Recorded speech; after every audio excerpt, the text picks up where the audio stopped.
Assalamualaikum anak-anak Bapak terkasih, tersayang, dan tersoleh. Selamat datang di kelas online bersama Bapak Restu Sanubari SPD. Sebelum mulai, jangan lupa diklik tombol subscribe, like, komen, dan juga share. Jangan lupa juga berdoa dan disiapkan alat tulisnya. Yuk kita mulai belajarnya, let's go.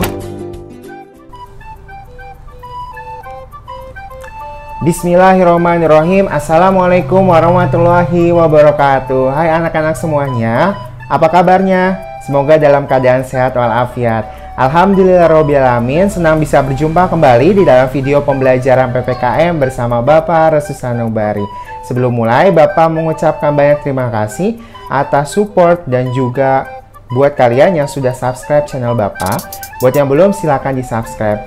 Sebelum mulai, seperti biasa, kita akan berdoa menuntut ilmu terlebih dahulu, sehingga pembelajaran kita bisa berjalan dengan baik dan ilmu yang kita pelajari bisa bermanfaat. Bismillahirrahmanirrahim. Rabbi zidni ilma warzuqni fahma birahmatika ya arhamar rahimin. Amin. Ya, alhamdulillahirrahmanirrahim. Topik pembahasan kita pada kesempatan kali ini akan meneruskan pembahasan bab 3, yaitu mengenai arti penting Undang-Undang Dasar 1945 bagi bangsa dan negara Indonesia. Lalu, apa tujuan pembelajaran kita? Yang pertama, menjelaskan isi dari kandungan dalam Undang-Undang Dasar 1945. Yang kedua, mendeskripsikan kedudukan UUD 1945 dalam sistem hukum nasional. Yang ketiga, menganalisis arti penting UUD 1945 bagi bangsa Indonesia. Yang keempat, yaitu menganalisis arti penting UUD 1945 bagi negara Indonesia. Yang kelima, menjelaskan akibat ketiadaan dari Undang-Undang Dasar 1945 bagi bangsa dan negara Indonesia. Berikut adalah spiritualisasi pembelajaran kita pada kali ini, yaitu terdapat di dalam surat An-Nisa ayat 59. Di mana isi kandungannya bisa kalian lihat sendiri di samping Bapak.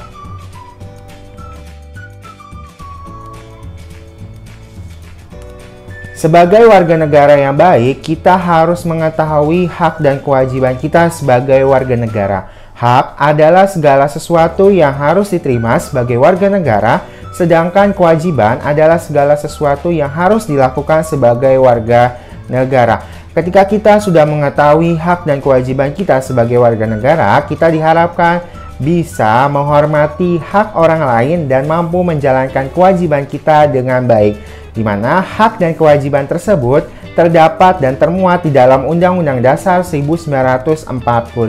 Selain itu juga, Undang-Undang Dasar 1945 memuat tata cara pelaksanaan atau penyelenggaraan negara. Lalu, apa saja isi dari Undang-Undang Dasar 1945? Lalu, apa arti penting Undang-Undang Dasar 1945 bagi bangsa dan negara Indonesia? Dan apa akibat dari ketiadaan Undang-Undang Dasar 1945 bagi bangsa dan negara Indonesia? Mari kita simak informasi berikut ini. Sebelum kita masuk ke dalam materi arti penting UUD 1945 bagi bangsa dan negara Indonesia, kita harus tahu terlebih dahulu isi dari UUD Negara Republik Indonesia tahun 1945, hasil perubahan sebanyak 4 kali atau amandemen sebanyak 4 kali. Di mana isi dari UUD 1945 saat ini itu terdiri dari 2 bagian. Bagian yang pertama adalah pembukaan, di mana di dalam pembukaan tersebut berisi beberapa alinea atau paragraf, di mana tepatnya terdiri dari 4 alinea atau 4 paragraf, di mana masing-masing paragraf atau alinea ini memiliki maksud, tujuan, dan arti masing-masing. Pada alinea pertama, ini mengenai pernyataan kemerdekaan. Alinea kedua, cita-cita bangsa Indonesia. Alinea ketiga, pengakuan bahwa kemerdekaan Indonesia adalah berkat rahmat Allah dan hasil perjuangan bangsa.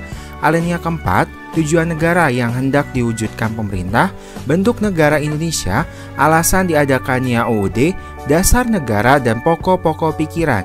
Bagian yang kedua adalah pasal-pasal, di mana pasal-pasalnya mengatur hal-hal pokok tentang 1. Bentuk negara dan kedaulatan. 2. Lembaga-lembaga negara meliputi keanggotaan, tata cara pemilihan, tugas atau wewenang, dan hubungan antar lembaga. Yang kedua, pemerintah daerah. Yang keempat, pemilihan umum. Yang kelima, keuangan negara. Yang keenam, wilayah negara. Yang ketujuh, hak-hak dan kewajiban warga negara yang terkait pendidikan, kebudayaan, agama, politik dan hukum, pembelaan negara, pertahanan dan keamanan negara, dan hak-hak asasi manusia serta kesejahteraan sosial. Yang kedelapan, perekonomian nasional. Yang kesembilan, bendera, bahasa, lambang negara, dan lagu kebangsaan. Kesepuluh, aturan peralihan. Dan yang ke-11, tata cara perubahan UUD. Selanjutnya yaitu mengenai makna isi UUD Negara Republik Indonesia tahun 1945. Dari penjelasan sebelumnya, ditemukan bahwa UUD memuat hal-hal yang sangat penting bagi kehidupan bangsa, negara, dan warga negara. Dasar pemikiran, cita-cita, dan ideologi bangsa yang mempersatukan bangsa Indonesia terdapat di dalamnya. UUD merupakan pedoman yang digunakan pemerintah dalam menyelenggarakan negara sekaligus membatasi agar tidak terjadi penyalahgunaan kekuasaan. Begitu pula hak dan kewajiban dijamin oleh negara melalui UUD sebagai bagian perwujudan tujuan negara. Selanjutnya yaitu mengenai kedudukan UUD 1945. Sebagai sebuah aturan, UUD 1945 menempati kedudukan tertinggi sebagai sumber hukum tertulis dibandingkan jenis peraturan perundang-undangan lainnya. Untuk lebih jelasnya dapat dilihat pada diagram di samping. Konsekuensi dari hal di atas adalah segala peraturan perundang-undangan yang berada di bawahnya ini harus berpatokan pada UUD 1945. Dengan kata lain, peraturan-peraturan tersebut tidak boleh bertentangan dengan isi UUD 1945. Masih dalam kedudukan UUD 1945, selain memiliki kedudukan tertinggi sebagai sumber hukum tertulis, UUD juga memiliki kedudukan lain yaitu ke-1, UUD 1945 memiliki kedudukan sebagai peraturan yang mengikat pemerintah, lembaga negara, masyarakat, dan setiap warga negara, sehingga siapapun tanpa terkecuali harus mematuhi dan menjalankan UUD 1945. Yang kedua, berisi norma-norma yang digunakan sebagai dasar dan garis besar hukum dalam penyelenggaraan negara yang harus dilaksanakan dan ditaati. Yang ketiga, sebagai alat kontrol, norma atau aturan yang lebih rendah, apakah sudah sesuai dengan UUD 1945. Masuk ke dalam materi inti kita yaitu mengenai arti penting UUD 1945 bagi bangsa Indonesia atau bagi masyarakat Indonesia. Yang pertama adalah sarana bagi warga negara untuk mengetahui hak atau segala sesuatu yang harus diterima sebagai warga negara dan kewajiban atau segala sesuatu yang harus dilakukan sebagai warga negara. Yang kedua, menjadi landasan bagi warga negara untuk menuntut haknya atau apa yang harus diterima sebagai warga negara. Yang ketiga, sebagai alat pemersatu bangsa.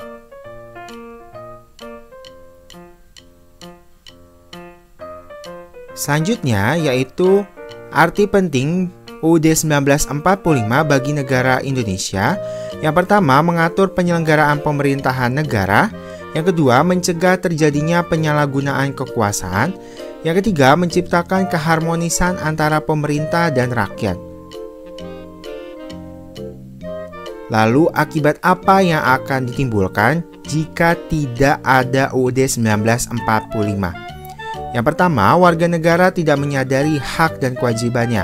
Yang kedua, timbulnya konflik antar masyarakat akibat pelanggaran hak orang lain dan melalaikan kewajiban.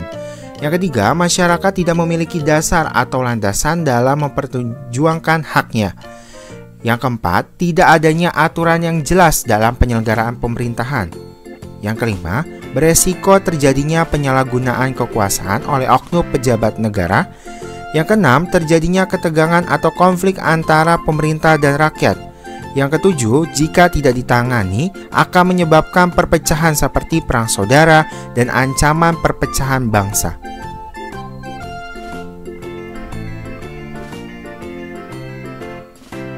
Masuk ke dalam kesimpulan pembelajaran kita pada kesempatan kali ini, ada beberapa kesimpulan yang bisa kita peroleh. Yang pertama, UUD Negara Republik Indonesia berisi hal-hal penting bagi bangsa dan negara seperti cita-cita negara, dasar negara, ketentuan pokok tentang lembaga pelaksana kedaulatan rakyat, dan lain-lain. Yang kedua, UUD Negara Republik Indonesia tahun 1945 memiliki kedudukan tertinggi dibandingkan peraturan perundang-undangan lainnya dalam sistem hukum nasional. Yang ketiga, arti penting UUD Negara Republik Indonesia tahun 1945 bagi bangsa adalah memberi jaminan hak dan kewajiban warga negara dan juga sebagai alat pemersatu bangsa. Yang keempat, dalam kehidupan bernegara, UUD 1945 membatasi kewenangan pemerintah sehingga mencegah penyalahgunaan kekuasaan. Yang terakhir, ketiadaan UUD Negara Republik Indonesia tahun 1945 membawa akibat negatif seperti terjadinya konflik di masyarakat yang dapat mengancam persatuan dan kesatuan Indonesia. Itu dia topik pembahasan kita pada kesempatan kali ini. Bagaimana? Sudah paham belum materinya? Kalau masih ada yang bingung atau ingin ditanyakan, silakan tulis di kolom komentar atau langsung tanyakan ke Bapak. Terima kasih atas perhatiannya. Bapak mohon maaf jika ada kesalahan atau khilafan dari penjelasan Bapak. Semoga kalian tetap sehat selalu dan diberkahi oleh Allah Subhanahu wa Ta'ala. Terima kasih. Wassalamualaikum warahmatullahi wabarakatuh. Tetap belajar di rumah.